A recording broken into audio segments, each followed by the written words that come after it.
This channel does not promote any violent, harmful, or illegal activities. All content provided by this channel is meant for an educational purpose only. শুরুতেই রাজ্যের শাসক দলের অন্দরে উঁকি দেব। তৃণমূলের বেশ পুরনো একটি দ্বন্দ্বের মৌচাকে ঢিল মেরেছেন হুমায়ুন কবির। ভরতপুরের তৃণমূল বিধায়ক আজ বাধ্য ছাত্রের মতো শোকজের জবাব দিয়েছেন, কিন্তু দলের শৃঙ্খলা রক্ষা কমিটির সামনেও উত্তর দিয়েও এমন কথা বলেছেন যাতে দল আরো বড় বিড়ম্বনায়। শহর বনাম গ্রাম, শহরের নেতা বনাম গ্রামের নেতা, তৃণমূলের এই দ্বন্দ্ব ফুটে উঠেছে হুমায়ুনের দাবিতে। হুমায়ুনের টার্গেটে কল্যাণ বন্দ্যোপাধ্যায়। শুধু কি কল্যাণ?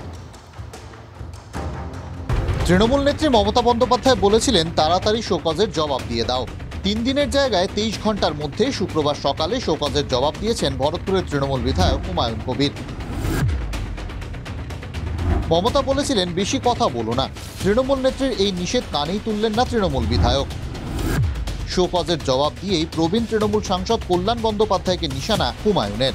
আমাকে শোকজ করেছিলেন, শোকজের জবাব আমি দিয়ে দিয়েছি। আমার জিজ্ঞাসা যে শৃঙ্খলা রক্ষা কমিটির কাছে, যে আমার ক্ষেত্রে যেটা হলো, কল্যাণ বন্দ্যোপাধ্যায়ও তৃণাঙ্কুর ভট্টাচার্যকে অ্যাটাক করেছে, তার বিরুদ্ধে শৃঙ্খলা কমিটি কোনো ব্যবস্থা নেবে কি নেবে না। কি বলেছিলেন কল্যাণ বন্দ্যোপাধ্যায়? কার আশীর্বাদের মাথায় আছে যে এখনো তৃণমূল ছাত্র পরিষদের সভাপতি থাকে? প্রকাশ্যে তৃণমূল ছাত্র পরিষদ সভাপতির দিকে আঙুল তোলা দলীয় শৃঙ্খলা ভঙ্গ। খোলাখুলি একথা বলেছিলেন তৃণমূলের 2 প্রবীণ নেতা। দল বিরোধী হয়েছে, ওকে দলের অ্যাকশন নেওয়া উচিত, অবিলম্বে দলের শাস্তির খাড়া নেওয়া উচিত। কল্যাণ বলছে বলি আরো 5 জন বলবে, লে হালুয়া। সাংসদ যদি ছাত্র পরিষদের সভাপতিকে নিয়ে বলেন সেটাও সমীচীন নয়। যদিও কল্যাণকে শৃঙ্খলা রক্ষা কমিটির স্ক্রুটনির মুখে পড়তে হয়নি। কেন? গ্রামের নেতা বনাম শহরের নেতা তত্ত্ব ভাসিয়ে দিয়েছেন মুর্শিদাবাদ জেলার বিধায়ক। গ্রামীণ এলাকার মানুষ আমরা, মুর্শিদাবাদের গ্রামীণ এলাকার কৃষক পরিবারের ছেলে, তারা কোনো কথা বললে তাদের ক্ষেত্রে ডিসিপ্লিনারি কমিটির অ্যাকশন হবে। আর যারা বিশেষ করে ভবানীপুর কেন্দ্রের এলাকায় বসবাস করে, কলকাতা কেন্দ্রিক যারা থাকে, তাদের ক্ষেত্রে নিয়ম এক হবে। এর বিচারের ভার আম জনতার কাছে নিয়ে যাব আমি। গ্রামের জমি আন্দোলনের ফসল ঘরে তুলে সরকারে আসা তৃণমূলে নাকি গ্রামের নেতারাই অবহেলিত। হুমায়ুনের শব্দে শব্দে বিস্ফোরণ। গ্রামের বিধায়করা অনেক ক্ষেত্রে অবহেলিত, আমি এটুকু বলবো। প্রবীণ বনাম নবীন, মমতা গোষ্ঠী বনাম অভিষেক গোষ্ঠী, তৃণমূলে এই বিতর্ক যেমন রয়েছে, তেমনই শহর ভার্সেস গ্রাম চর্চাও একেবারে নতুন নয়। বিতর্কের সেই নিভু নিভু আগুনেই হুমায়ুনের ঘৃতাহুতি। ওনার সাথে সহমত।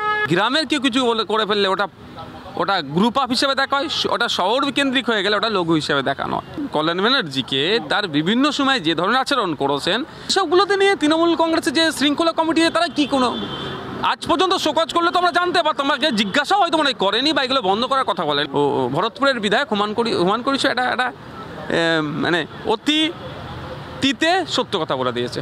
এরপরে তো শৃঙ্খলা রক্ষা কমিটির জন্য আরেকটা শৃঙ্খলা রক্ষা কমিটি তৈরি করা হবে কিনা, যে শৃঙ্খলা ভাঙছে তার বিরুদ্ধে ব্যবস্থা নেওয়ার মেরুদণ্ড এখন পর্যন্ত মনে হয় কালীঘাটে এসে পৌঁছায়নি। যতদিনে পৌঁছাবে ততদিনে এই দলটি সাইনবোর্ডে পরিণত হবে। দিন কয়েক আগে মুর্শিদাবাদ তৃণমূলের পর্যবেক্ষক ফিরহাদ হাকিমের দিকেও তীর ছুঁড়েছিলেন হুমায়ুন কবির। ফিরহাদ শহরের নেতা, মহানাগরিকও। গ্রামের অবহেলিত নেতা বলে কি শহরের নেতার ওপর ক্ষোভ উগরে দিচ্ছেন হুমায়ুন কবির? সায়ন্ত এবং প্রদীপ্তর রিপোর্ট, TV9 বাংলা। তৃণমূলে কি সত্যি গ্রাম বনাম শহর দ্বন্দ্ব রয়েছে? শহরের নেতার তুলনায় কি গ্রামের নেতারা কম গুরুত্ব পান? আমাদের প্রতিনিধি রাজা চট্টোপাধ্যায় দীর্ঘদিন ধরে বাংলার রাজনীতি কভার করেছেন, শুনে নেব তার বিশ্লেষণ। শোকজ করা নিয়ে ভরতপুরের বিধায়ক হুমায়ুন কবির আজ যা বলেছেন তার নির্যাস এক কথায়, গেঁয়ো যোগী ভিক পায় না। তৃণমূলে এই চোরা স্রোতটা অনেক দিনের। এই বিতর্ক তৃণমূলে নতুন নয়। তৃণমূলে যারা কলকাতা, বিশেষ করে দক্ষিণ কলকাতা বা গ্রেটার ক্যালকাটা, বৃহত্তর কলকাতা থেকে উঠে আসা মুখ, তারা একরকম ট্রিটমেন্ট পান। আর গ্রাম থেকে অনেক খেটে খুঁটে পরিশ্রম করে নেতা হওয়ার পরেও বা বিধায়ক হওয়ার পরেও ততটা গুরুত্ব পান না, এই রকম ক্ষোভ অনেকের মনেই আছে। উত্তর আর দক্ষিণ কলকাতার মধ্যেও এরকম একটা চোরা স্রোত আছে। কিন্তু উত্তর কলকাতার নেতারা আড়ালে আবডালে বলেন দক্ষিণ কলকাতা হচ্ছে তৃণমূলের ভরকেন্দ্র বা রাজধানী। সেই বিতর্কটাই নতুন করে উস্কে দিলেন ভরতপুরের বিধায়ক হুমায়ুন কবির। তিনি আজকে কি বলেছেন? তিনি বলেছেন কিছুদিন আগে কল্যাণ বন্দ্যোপাধ্যায় যখন বললেন যে ছাত্র পরিষদে তৃণমূল ছাত্র পরিষদের সভাপতিকে পদ থেকে সরিয়ে দেওয়া উচিত, সেটাও তো শৃঙ্খলাভঙ্গের আওতায় পড়ে, তাহলে তিনি কেন শোকজ নোটিশ পেলেন না? অথচ তিনি যখন এমন একটি মন্তব্য করলেন তখন তাকে শোকজ লেটার দেওয়া হলো। আবার ধরুন কিছুদিন আগে আমরা দেখেছি সুদীপ বন্দ্যোপাধ্যায় ভার্সেস তাপস রায়, তখন তাপস রায় দলেই ছিলেন। নিত্যদিন তাদের মধ্যে নানা রকমের তরজা লেগেই থাকতো। একবার সুদীপবাবু বলেও ফেলেছিলেন রাজা চালে বাজার কুত্তা ভোকে হাজার। তখনও তো দুই নেতার কাউকেই কিন্তু শৃঙ্খলা ভঙ্গের নোটিশ পাঠানো হয়নি। আবার আরও একটু পিছিয়ে যান, যখন ফিরহাদ হাকিম কলকাতার মেয়র এবং পুরমন্ত্রী, দাপুটে মন্ত্রী অবশ্যই, তিনি যখন পার্কিং বিতর্ক নিয়ে, পার্কিংয়ের ফি বৃদ্ধি নিয়ে যখন দলের মধ্যে বিতর্ক চলছে, তিনি বলেছিলেন যে কণ্ঠ আমার রুদ্ধ আজিকে বাঁশি সঙ্গীত হারা। কোথাও দলের একেবারে সুপ্রিম স্তরের দিকে যেন একটা কটাক্ষ ছিল। তখনও কিন্তু ফিরহাদ হাকিমকে কোথাও লিখিতভাবে সাবধান করা হয়নি বা শোকজ নোটিশ ইস্যু করা হয়নি। তাহলে ভরতপুরের বিধায়কের ক্ষেত্রে এটা কেন? এর জবাব জনতার কাছে গিয়ে চাইবেন, এর বিচার জনতার কাছে গিয়ে চাইবেন।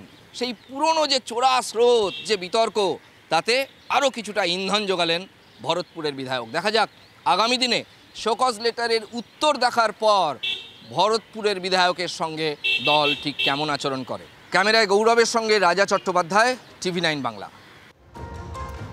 আমার সহকর্মী রাজা যে কথা বলল সেটাই এবার একটুখানি বিগ ওয়ালে আপনাদের দেখাই, মানে পরিসংখ্যানটা একটু বোঝানোর চেষ্টা করি। অঙ্কের হিসেবে কলকাতার গুরুত্ব অনেক অনেক বেশি। হুমায়ুন কেন হতাশ সেটা বুঝতে পারবেন এই পরিসংখ্যানটা দেখার পর। দেখুন, দেখাই আপনাদের বিগ ওয়ালে। জেলা মুর্শিদাবাদ, মোট বিধানসভা 22, তৃণমূল বিধায়ক 20, মন্ত্রী এখান থেকে 0, প্রতিমন্ত্রী 1 জন।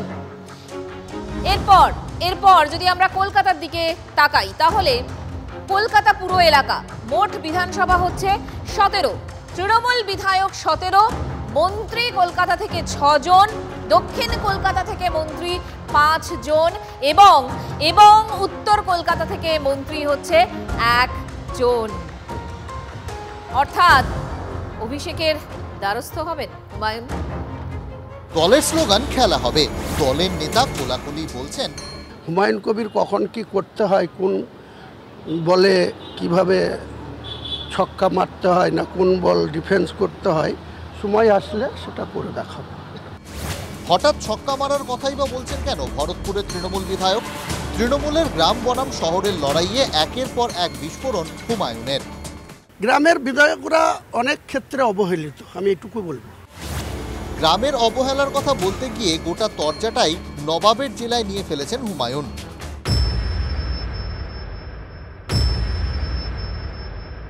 যেই মুর্শিদাবাদে চলে আসবেন, 22-এর মধ্যে 20টা বিধায়ক দুহাত তুলে আশীর্বাদ করেছে মমতা বন্দ্যোপাধ্যায়ের। কার চক্রান্তে, কিসের জন্য মুর্শিদাবাদের মানুষকে এইভাবে বঞ্চিত করা হচ্ছে? শুধু বঞ্চনার অভিযোগ তুলেই ক্ষান্ত হননি হুমায়ুন, ছক্কা মারার পরিকল্পনাও ছকে ফেলেছেন। এরপরে মুর্শিদাবাদের মানুষকে সংগঠিত করব এবং মুর্শিদাবাদের অধিকার প্রতিষ্ঠিত করারই আগামী দিনে আমি শপথ নেব। কিভাবে করবেন? মুর্শিদাবাদের মানুষকে নিয়ে তৃণমূলেই থাকব। আগামী দিনের যে নাম্বার 2 আমাদের নেত্রী যাকে রেখেছে, তাকে আগামী দিনে আমরা মুর্শিদাবাদের মানুষের জনমতের কি চাহিদা সেটা আগামী দিনে অল ইন্ডিয়া তৃণমূল কংগ্রেসের জেনারেল সেক্রেটারি সাংসদ অভিষেক বন্দ্যোপাধ্যায়ের দৃষ্টিতে আনবে। অর্থাৎ তৃণমূলে থেকেই বিস্ফোরণ ঘটিয়ে যাবেন হুমায়ুন, এটাই তাঁর স্ট্র্যাটেজি। হুমায়ুন এমন একটা জেলার প্রতিনিধি যেখানে সংখ্যালঘু ভোটই ভোটের ভবিষ্যৎ নির্ধারণ করে, সেটাই কি হুমায়ুনের হাতিয়ার? যখন বললেন যে হিন্দুদেরকে কচুকাটা করে ভাগীরথী নদীতে ভাসিয়ে দেওয়া হবে, তখন কিন্তু শোকজ হয়নি। শোকজ হয়েছে অভিষেককে উপমুখ্যমন্ত্রী বানাতে হবে। তাহলে এই সরকারের কোথায় প্রায়োরিটিটা আপনি দেখুন, তুষ্টিকরণ কত দূর গেছে সেটা আপনি দেখুন। তৃণমূল আর শৃঙ্খলা একটা হাস্যকর ব্যাপার হয়ে যায়। হুমায়ুন কবির শেষ পর্যন্ত কি করেন, কারণ তিনি 24-এর লোকসভা ভোটের আগে ইউসুফ পাঠানকে গুজরাটি বলেছিলেন। তারপরে ভাইপো ডেকে ওকে আর নিয়ামত শেখকে টুপি পরিয়ে দিয়েছিল, পরের দিন ধাই ধাই করে নামতে নেমে পড়েছেন। আলটিমেটলি কি করেন দেখি, তারপরে উত্তর দেব। তৃণমূল হুমায়ুনকে শোকজ করেছিল। 1 পাতার চিঠি পেয়ে 3 পাতার উত্তরও দিয়েছেন হুমায়ুন। জবাব দেওয়ার ক্ষেত্রে বাধ্য ছাত্র হলেও হুমায়ুন বুঝিয়ে দিচ্ছেন তার হম্বিতম্বি থামার নয়। শ্রীরাঙ্কুর ভট্টাচার্যের মাথায় কার হাত, প্রশ্ন তুলেছিলেন কল্যাণ বন্দ্যোপাধ্যায়। হুমায়ুনের মাথায় কার হাত, সেই প্রশ্ন উঠবে এবার। Bureau report, TV9 Bangla.